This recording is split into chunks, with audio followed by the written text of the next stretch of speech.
Professeur Souma, la situation au Sénégal est une situation absolument inédite, rocambolesque, où un parti au pouvoir est divisé entre la présidence et l'Assemblée nationale. C'est la guéguerre permanente. La dernière en date, c'est le projet de réforme constitutionnelle qui a été adopté à l'Assemblée nationale. Le président de l'Assemblée nationale, Ousmane Sonko, a demandé au chef de l'État de le promulguer. Le chef de l'État refuse et entend soumettre ce projet de réforme constitutionnelle à un référendum. Donc là, il y a une dualité, pour ne pas dire une confrontation entre l'Assemblée nationale et la présidence, ce qui fait que depuis plusieurs mois maintenant, certains analystes se posent la question, mais finalement, quel est le régime en place au Sénégal? Et nous voulons que vous nous expliquiez ce soir la différence entre un régime présidentiel, un régime parlementaire, un régime semi-présidentiel. Quelle est la différence entre tous ces aspects-là? En langage assez accessible, nous autres ne sommes pas initiés au droit. Évidemment, la science, c'est aussi l'adaptation à l'auditoire. Absolument. Et la pédagogie est celle-là.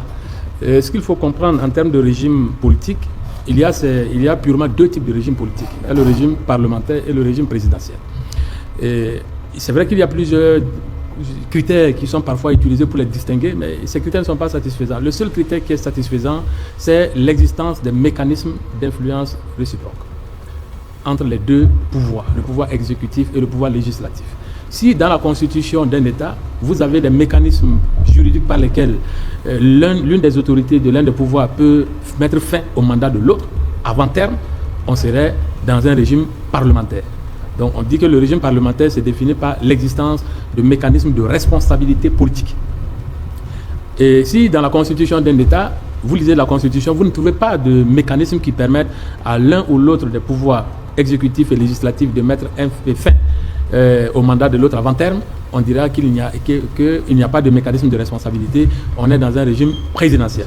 C'est le cas par exemple aux États-Unis, au Bénin, en Côte d'Ivoire. On est dans un régime présidentiel. Et dans les régimes parlementaires, c'est le cas de Burkina Faso, de la France et du Sénégal. Le Sénégal est dans un régime parlementaire parce que quand vous prenez les articles 66 et 67 de la Constitution du Sénégal, vous verrez que d'une part, le président de la République a le droit de dissolution de l'Assemblée, c'est-à-dire qu'il peut mettre fin au mandat des députés avant terme. Donc c'est un mécanisme du régime parlementaire. Et inversement, l'Assemblée a le droit de provoquer la démission du gouvernement, donc de l'exécutif, avant terme, par la motion de censure. Donc, dès lors qu'il existe ce type de mécanisme dans la constitution d'un État, on dit que cet État a un régime parlementaire, comme c'est le cas du Sénégal. Maintenant, dans un régime présidentiel, le président détient l'exclusivité du pouvoir exécutif. Donc, il est tout seul dans le pouvoir exécutif. Et il dirige, il gouverne, il prend des décisions, il agit sur la scène internationale, c'est lui qui est là, comme ce qu'on voit aux États-Unis. Dans un régime parlementaire normal, le chef de l'État est un peu en retrait. Et c'est le Premier ministre qui est adossé à la majorité des députés qui gouverne, qui prend les décisions, comme c'est le cas en Allemagne. Quand on dit l'Allemagne, on pense plutôt au chancelier, au Sénat, même qui ne savent même pas qu'il y a un président en Allemagne. Donc vous voyez, c'est ça. Alors, il est arrivé des situations et des contextes historiques et étatiques dans lesquels on n'a pas réussi, en fonction du contexte, en adoptant un régime parlementaire, à doser les pouvoirs du chef de l'État. Donc le chef de l'État n'était pas affaiblissable, comme le chef de l'État en Angleterre, comme c'était le cas chez nous, en 1991, quand on rédigeait la Constitution, pour dire à Blaise Compaoré d'aller seulement faire les inaugurations, c'était compliqué. Donc dans ce type de régime, le contexte politique a fait qu'on a doté le chef de l'État de pouvoir qui ressemble au pouvoir d'un chef d'État dans un régime présidentiel, alors qu'on est dans un régime parlementaire. C'est ce qui a amené ces qualificatifs de semi-présidentiel et de semi-parlementaire. Sinon, des types purs et de critères techniques simples, il n'y a que ces deux types de régimes et le Sénégal se trouve dans un régime parlementaire. Donc, dans un régime où l'une des autorités peut avoir un impact sur l'autre. Vous l'avez bien expliqué, je ne vais pas reprendre. Le projet de révision constitutionnelle, de réforme constitutionnelle au Sénégal, il y a des grandes lignes qui viennent quand même renforcer le pouvoir parlementaire. Est-ce que vous avez une idée de ces grandes lignes-là, professeur Souma? Bien sûr, si vous voyez que le projet fait aujourd'hui l'objet de débat, c'est qu'il y a des enjeux politiques majeurs dans ce qui se passe, dans la tension entre le chef de l'État, le président de la République là-bas, et le président de l'Assemblée, qui détient donc la majorité à l'Assemblée. Il y a dans la constitution du Sénégal que normalement, le chef de l'État tient plus de pouvoir sur le pays. Donc, normalement, c'est le président de la République qui est la figure emblématique du pays, donc il détient les pouvoirs constitutionnels. Mais dans la tension actuelle, on s'est rendu compte, je parle au niveau du président de l'Assemblée, que si les choses restent en l'état, dans cette situation de tension, c'est comme si on conserve à l'ennemi, en tout cas à celui qui est devenu comme tel, des armes potentielles pour la destruction. Donc, il fallait raboter ces armes et on parle de rééquilibrage. Ça veut dire qu'on avait constaté un déséquilibre en faveur du chef de l'État. Il faut rééquilibrer les pouvoirs. Évidemment, comme chaque camp a ses stratèges, a ses techniciens, on a pu percevoir rapidement aussi le jeu et c'est ce qui crée la tension aujourd'hui. Il y a un enjeu majeur que cette révision constitutionnelle puisse passer. Par exemple, on dit que le chef de l'État ne peut plus diriger un parti politique. Et quand on est dans ce type de disposition, ça veut dire qu'un chef de l'État, il est coupé de sa base politique. Alors que quand vous êtes coupé de la base politique, vous n'avez plus le contrôle sur les acteurs de terrain. Le terrain peut bouger sans vous. Et ça devient dangereux pour un chef d'État. C'est-à-dire que pour même le renouvellement de son mandat, ça devient extrêmement compliqué. Pour s'assurer de pouvoir renouveler son mandat, un chef d'État doit avoir toujours un appui sur l'appareil politique qu'il a porté au pouvoir. Alors la disposition tend à couper cela. Donc c'est une disposition qui va affaiblir un peu le chef de l'État actuel au Sénégal. Et vous voyez que dans le jeu, il a anticipé aussi et il a créé un parti politique. Bon, évidemment, ça veut dire que dans sa perspective, il ne souhaiterait pas que cette révision constitutionnelle passe en l'état. Et c'est pourquoi lui, il a tendu à soumettre cette révision constitutionnelle au référendum. Parce que la révision constitutionnelle au Sénégal, d'après l'article 103, est votée selon les modalités fixées par le président de la République. Quand je dis les modalités, ça veut dire que la validation finale peut se faire à l'Assemblée, comme elle peut se faire au référendum. Mais l'article 103 précise que c'est le chef de l'État, le président de la République, qui décide de quelle manière la révision constitutionnelle doit être adoptée. Mais comme de l'autre côté, président de l'Assemblée, on n'est pas tellement sûr que, en tout cas de la rapidité de l'adoption par référendum, parce qu'il y a des enjeux de finances, de temps, de campagne électorale, on a voulu faire rapidement et adopter avec la majorité qu'il faut la révision concernée à l'Assemblée. Bon, ça fait, la révision adoptée, ça fait, oui, à l'Assemblée. Ça fait vraiment, si j'enseigne le droit constitutionnel, j'ai fait quelques interventions au Sénégal, ça fait distorsion par rapport aux règles de procédure de l'adoption de la réforme constitutionnelle au Sénégal. Parce que normalement, lorsque le texte arrive à l'Assemblée, c'est le président qui décide. Ce texte, je vais le soumettre à l'Assemblée ou bien je vais le soumettre au référendum. S'il décide de le soumettre à l'Assemblée, l'Assemblée le vote à la majorité des 4/5. S'il décide de le soumettre au référendum, on va au référendum avec toutes les choses qu'il faut et on vote à la majorité simple. Donc il lui a fallu attendre la décision du chef de l'État avant d'engager l'adoption définitive. Donc le président de l'Assemblée n'a pas attendu cela et il a fait procéder à l'adoption. Alors le problème au Sénégal, c'est que de jurisprudence un peu constante, le Conseil constitutionnel, qui va devenir une cour, s'est fréquemment depuis 1998 refusé à entrer en matière de réforme constitutionnelle. Quand on lui présente une loi de révision constitutionnelle, il dit qu'il est incompétent. Donc vous voyez, alors la situation est potentiellement dangereuse, mais je crois qu'elle peut se régler en droit si les acteurs restent raisonnables. Parce que si le Conseil constitutionnel est saisi de cette loi et qu'il dit qu'il est incompétent, ça veut dire qu'il ramène la balle sur le terrain politique. Et le terrain politique est très tendu en ce moment. Donc voilà les enjeux auxquels on fait face au Sénégal, d'après l'ordre constitutionnel sénégalais. Bon, actuellement, vous avez dit, maintenant que la loi, le projet de réforme constitutionnelle n'a pas attendu l'aval du président avant d'être adopté par l'Assemblée nationale. Il est adopté par l'Assemblée nationale. Est-ce qu'il est applicable ou bien est-ce qu'il faut attendre qu'il soit promulgué par le chef de l'État comme le demande le président de l'Assemblée nationale? En situation normale, la loi ayant été votée par l'Assemblée nationale sans la décision du président, on devait pouvoir soumettre cette loi au Conseil constitutionnel pour qu'il l'invalide parce qu'il y a un vice de procédure. Bon, le Conseil constitutionnel, depuis jurisprudence constante, comme je l'ai dit, se déclare incompétent sur ce type de loi, sauf dans une décision 15 février 2024, que j'avais commenté, oui, l'Assemblée pouvait entrer en matière lorsque Macky Sall voulait proroger le mandat, son mandat. C'était une révision constitutionnelle qui devait le faire et le Conseil constitutionnel a retoqué. Donc, on s'est dit peut-être qu'il peut entrer en matière. Mais ça, c'est pas évident. Alors, il y a cette vice de procédure. Et normalement, quand la loi est adoptée, on l'envoie au président de la République pour promulgation. Il y a un délai de 8 jours là-bas. Alors, si le texte n'est pas promulgué par le président de la République, le texte entre automatiquement en vigueur après l'expiration du délai de promulgation, sur promulgation du président de l'Assemblée. Donc c'est sur cette tension que le président de l'Assemblée compte en réalité de voir le délai échu et que lui puisse procéder à la promulgation. Alors que je pense que honnêtement, ce qu'on n'aurait pas dû faire, c'était de voter la révision constitutionnelle sans avoir attendu la décision du président de la République qui impose en fait l'article 103.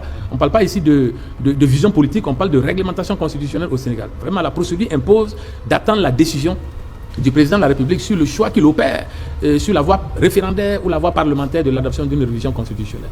Donc moi j'espère simplement que le Conseil constitutionnel du Sénégal va embrayer sur sa décision de 2024 pour pouvoir au moins dire que la procédure de révision constitutionnelle n'a pas été respectée. On renvoie les auteurs à revoir leur copie et on attend la décision du président. Si le président décide d'aller au référendum, évidemment là c'est un calcul politique.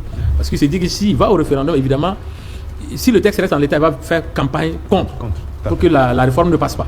Et là, on va savoir... Il a les leviers de l'État. Oui, il a les leviers de l'État. L'autre dit qu'il a les leviers de la population. Mais vous voyez que dans une tension de ce type-là, quand même, l'État décuple, surmultiplie la puissance de quelqu'un. Ouais. Donc, ce n'est pas évident et on ne peut pas savoir qui peut gagner cette affaire en avance. C'est intéressant ce que vous dites et c'est bien connaître toutes ces explications. Donc, ce que vous dites ce soir, c'est que si les 8 jours passent, automatiquement, Ousmane Sonko peut lui-même promulguer ce projet de réforme constitutionnelle selon la loi. Et c'est peut-être pour cela que le chef de l'État a anticipé en créant son parti politique avant éventuelle promulgation du président de l'Assemblée nationale parce que le texte lui interdit d'être président des partis politiques. C'est un imbroglio complet. Et oui, ça c'est une anticipation, mais c'est là où il a aussi anticipé, c'est de dire, bon, si on m'avait demandé ma décision, j'aurais décidé d'aller au référendum. Et normalement, cette décision prime d'après la Constitution. On devrait pouvoir écouter cette décision et puis revenir pour le référendum. Évidemment, dans le contexte actuel du Sénégal, c'est pas le référendum qui est la chose la mieux attendue, hein, parce que il faut arrêter l'État en réalité pour battre campagne, pour faire une élection normale. Il y a beaucoup de dépenses, un peu de temps. Ça permet au président d'avoir encore un temps de calcul, un temps de renforcement. En fait, tout ça, ce sont des jeux. C'est le jeu démocratique. Moi, on suit ça de loin, mais c'est le jeu démocratique. Pourvu que les actions restent calées sur la Constitution. Et la loi. Karim Diallo, on vient d'avoir vraiment, merci bien professeur, c'est assez clair pour nous, cette explication du point de vue constitutionnel, mais le professeur l'a dit, c'est aussi une bataille politique, il ne dit pas son nom, un véritable mano à mano entre Ousmane Sonko et Diomaye Faye, entre le président de l'Assemblée nationale et le chef de l'État sénégalais. Oui, tout à fait. Je pense qu'ils ont mal monté leur affaire, comme on le dit dans le jargon donc, du quartier, et c'est une affaire qui va leur retomber à la face. Voilà, je pense que les explications du procès sont assez claires, mais juste peut-être pour ajouter quelques éléments factuels. En fait, au commencement, l'avant-projet de loi a émané en fait de l'exécutif, mais il n'a jamais été soumis en conseil des ministres. Donc, le président Bassirou Diomaye Faye avait déjà fait élaborer par ses services techniques un avant-projet de loi portant révision de la Constitution. Et donc, c'est cet avant-projet de loi que la majorité pastéfienne, la majorité des députés à l'Assemblée nationale sénégalaise ont récupéré. Ils ont gardé l'essentiel des propositions qui sont dans l'avant-projet de loi, mais ils ont ajouté des éléments supplémentaires, tendant à la mise en cause de la responsabilité du président de la République, tendant à la déclaration sur le patrimoine à l'entrée et à la sortie, et ainsi de suite. Donc voilà la difficulté. Or, le camp du président pense en fait que la question du patrimoine là, peut être réglée par une autre loi. Parce que le président de l'Assemblée est assujetti à ça, le Premier ministre aussi est assujetti à ça. Il ne comprend pas pourquoi c'est le président de la République qui doit écrire dans la Constitution que lui, voilà, il doit déclarer à l'entrée et à la sortie, alors que les autres pouvoirs ne le font pas. Autre élément factuel, c'est que même, je parle sous réserve du professeur Souman, qui est en même temps mon professeur, avec qui j'ai eu du plaisir à apprendre et je continue d'apprendre de lui. Je le remercie pour toutes ses contributions scientifiques, voilà, qui honorent notre pays et qui l'enrichissent. Voilà. Il y a même ce que les juristes appellent la guéguerre, parce que l'Assemblée nationale, c'est un pouvoir constituant dérivé, à la différence du pouvoir constituant originaire, qui est le peuple. Donc, le détenteur ultime de la légitimité populaire, c'est le peuple, qui délègue cette légitimité populaire-là aux députés. Donc, c'est comme si les députés exerçaient la légitimité populaire sous délégation donc, du peuple qui les donne. Donc, il y a certains aspects qui concernent tout ce qui concerne les questions de constitution. Comme ce n'est pas une loi organique, comme ce n'est pas une loi ordinaire, ce n'est pas la peine de passer par la phase Assemblée nationale. Parce que l'Assemblée nationale est un pouvoir constituant dérivé, parce qu'il est issu du peuple. Voilà. Il y a cette doctrine-là aussi qui est en vogue. Voilà. Mais c'est pour dire qu'on revient au scénario de départ. Parce que vous savez, on avait déjà pronostiqué. Le président Ousmane Sonko a commis un péché originel dès le départ. Parce qu'en se rapprochant de son ami, le président Bassirou Diomaye Faye, il a créé les conditions d'une dissension au sommet de l'État.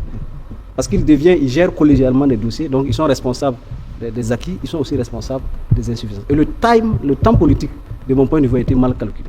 Voilà. Si vous vous rappelez, si on compare par rapport au Burkina Faso, vous vous rappelez qu'en 2014, les députés réfractaires du MPP ont quitté donc le CDP à quelques 8 mois de la présidentielle d'octobre 2015.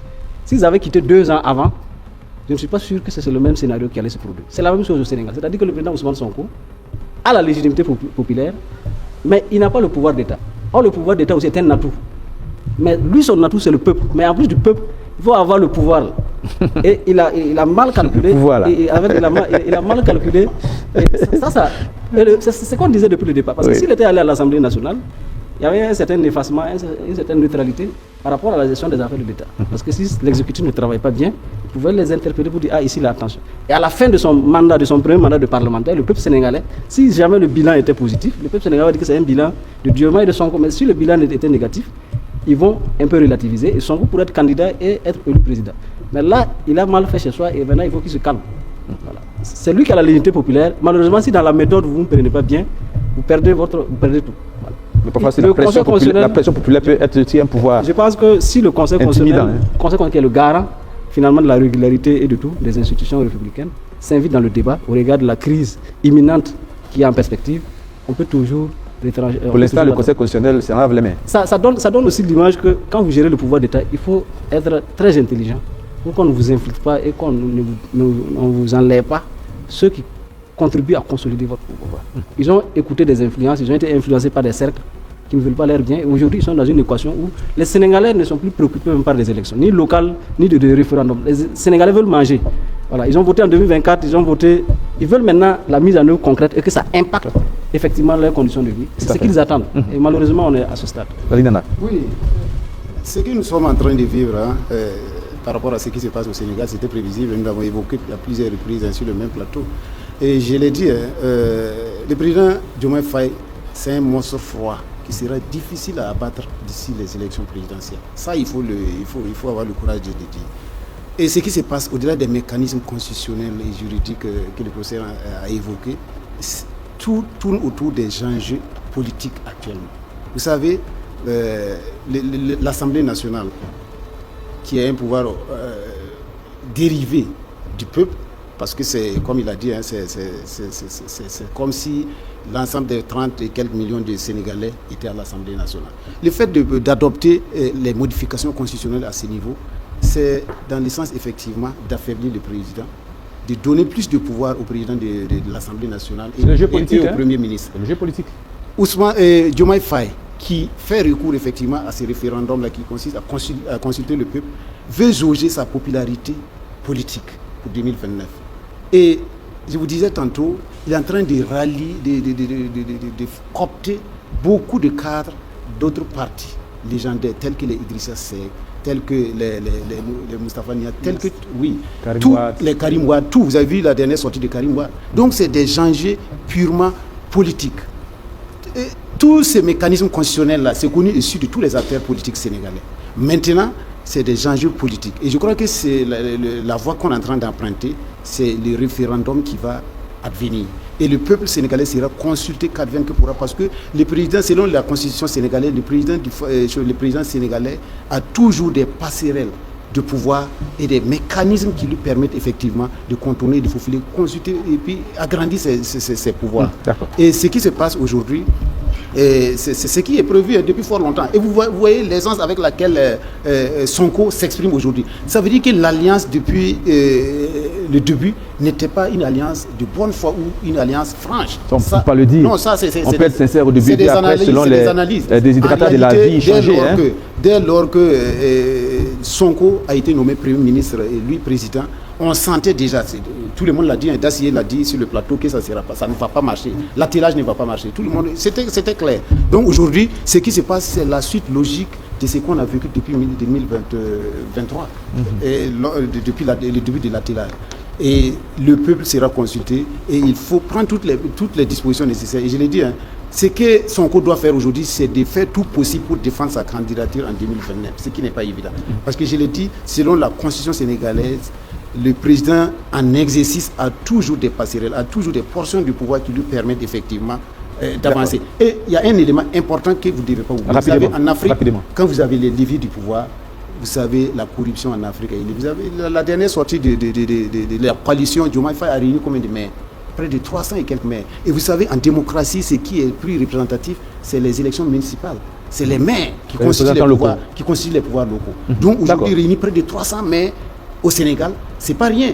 Et ce n'est pas fini. Il est en train de débaucher beaucoup de cadres du PASTEF. En Afrique, quand vous avez les leviers financiers du pouvoir, vous avez les leviers financiers, vous avez tout pour débaucher. Merci, Alinana.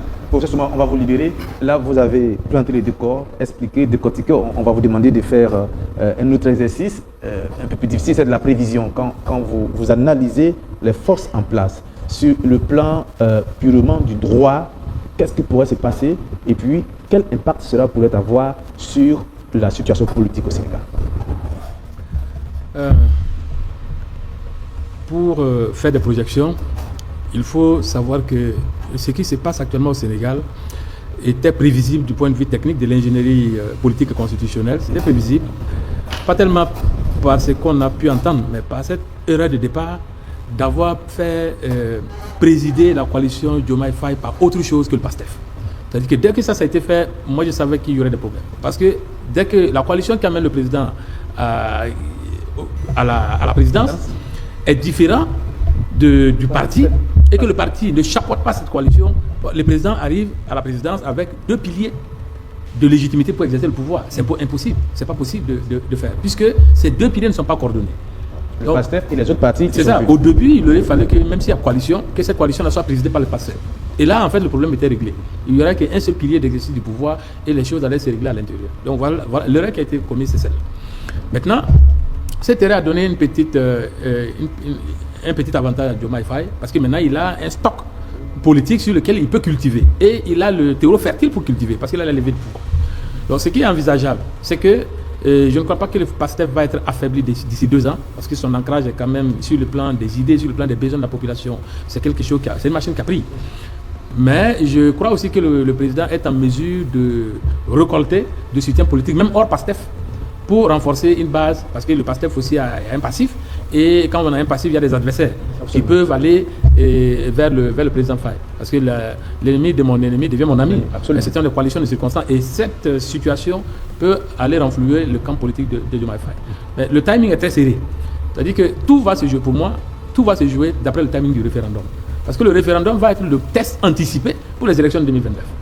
Bon. Si j'avais été à la place de Diomaye Faye, moi j'envoie ce référendum en 2027. Je fais tout pour envoyer le référendum en 2027. Ça donne le temps de rassembler ce qu'il faut et de faire un vrai test. Et quand on fait le test, si le référendum est empêché, en tout cas dans la position défendue par la présidente, je sais maintenant qu'on peut défier qui on peut défier. Et si ça devient piètre, il faut se raviser, parce qu'avec les leviers du pouvoir, on a encore les moyens de ramer pour aller dans le sens où on veut. Voilà. Si un président commence à dire, bon, il peut faire de l'humilité, tout le monde va savoir que c'est de l'humilité, donc ça peut taire un certain nombre de choses. Voilà ce que je peux dire. Voilà. C'est très intéressant, c'est une bataille politique. Et là, vous venez faire de la consultation en direct. Il faut que Diomaye Faye vous envoie votre chèque. Oui. Juste pour ajouter aussi un élément factuel, c'est-à-dire que la question du référendum, qu'est-ce qu'on fait des résultats qui seront issus du référendum? Si par exemple le peuple sénégalais valide la maquette proposée donc par le parti PASTEF, en principe et par voie de conséquence, le président de la République démissionne de ses fonctions. Vraiment? Oui, puisque... C'est aussi automatique pour ça? Non, attendez, non. Finissez d'abord. Ok, d'abord, finissez. Non, je ne dis pas que c'est automatique. Puisqu'il y a une question qui divise 2 camps, qui appartiennent au même camp, si je peux m'exprimer ainsi. Si le peuple sénégalais tranche pour dire que la proposition de loi que PASTEF a proposée, nous on est d'accord avec ça. C'est un déjà-vu indirect vis-à-vis du président de la République, qui pense que ce n'est pas un bon projet. Et donc, en principe, il doit tirer les conséquences et il démissionne. Ça ce n'est pas une obligation légale ou constitutionnelle, mais c'est une habilité institutionnelle, ça fait partie des règles de bienséance institutionnelle et politique. Parce que dans d'autres États, ça s'est passé. Si vous vous rappelez, en France, lorsque le général de Gaulle a appelé donc, au référendum sur l'Algérie et que les Français, dans leur majorité, ont rejeté le projet, il a tiré les conséquences. Ça, c'était de Gaulle. Mais Macron, quand il a appelé l'élection législative, il est resté au pouvoir. Non, ça, c'est les élections législatives différentes. Moi, je parle du référendum. Oui. Les élections législatives, ça, c'est pour gérer la majorité à l'Assemblée. Alors que le référendum, aussi. S'il vous plaît, mais le référendum, c'est le peuple dans son entièreté qui se prononce par rapport à une question. Donc, si le peuple n'est pas en faveur de sa vision à lui, ça veut dire qu'il n'est pas en phase avec le peuple et il en tire les conséquences. Professeur Soma, sur cette question? Oui, en fait, ce qu'il dit est vrai, mais ça dépend de comment le référendum a été géré. Parce qu'il y a, dans le cadre de Gaulle, il tenait tellement au texte de la réforme des régions qu'il a dit au peuple, moi j'étais tellement à ça pour mener ma politique, et si je n'ai pas ça, en fait, je ne peux pas continuer. Donc le référendum quitte l'avis du peuple sur le texte pour devenir l'avis du peuple sur la personne du chef de l'État. Il a engagé sa personne sur le texte. Donc dès que le texte a été désavoué, en fait il y en a même qui voulaient le texte, mais comme De Gaulle s'est mis dedans, donc ils ont voulu en fait l'enlever. Et effectivement, quand on a voté contre le texte, il allait démissionner. La question de savoir qui dirige réellement le Sénégal entre Bassirou Diomaye Faye et Ousmane Sonko dépasse largement la simple rivalité entre deux personnalités politiques. Elle touche à une question fondamentale dans toutes les démocraties. Qui détient réellement le pouvoir ? Celui qui possède la légitimité institutionnelle ou celui qui porte la force d'un mouvement populaire. D'un côté, Bassirou Diomaye Faye est le président de la République. C'est lui qui occupe la plus haute fonction de l'État. Il représente la nation. Il dispose des prérogatives constitutionnelles et est celui qui doit prendre les décisions finales au sommet de l'appareil d'État. Son élection lui donne une légitimité populaire directe et une responsabilité historique devant le peuple sénégalais. Mais de l'autre côté, Ousmane Sonko reste une figure politique majeure. Pendant plusieurs années, il a incarné l'opposition au système en place, mobilisé une grande partie de la jeunesse sénégalaise et construit la dynamique qui a permis l'arrivée au pouvoir du projet porté par le PASTEF. Son influence auprès des militants et d'une partie de la population est un élément incontournable de la vie politique sénégalaise. C'est là que se trouve toute la complexité de cette situation. Un président peut avoir le pouvoir officiel, mais un leader politique peut conserver une influence considérable sur le terrain. L'histoire politique de nombreux pays montre que la coexistence entre un chef d'État et une personnalité très populaire au sein du même camp n'est jamais simple. Les équilibres peuvent évoluer rapidement selon les décisions prises, la confiance entre les acteurs et la perception de la population. La véritable question n'est donc peut-être pas seulement de savoir qui est le plus puissant entre Diomaye et Sonko, mais plutôt de savoir quel modèle de gouvernance le Sénégal souhaite construire. Un système où les institutions priment sur les personnalités ou un système où la force d'un mouvement politique continue d'influencer directement les décisions de l'État. Une chose est certaine, le duo Diomaye-Sonko restera l'un des épisodes politiques les plus marquants de l'histoire récente du Sénégal.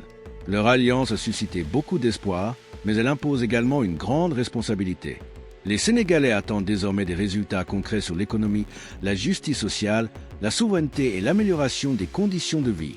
Alors, entre le pouvoir institutionnel de Bassirou Diomaye Faye et l'influence politique d'Ousmane Sonko, une question reste ouverte.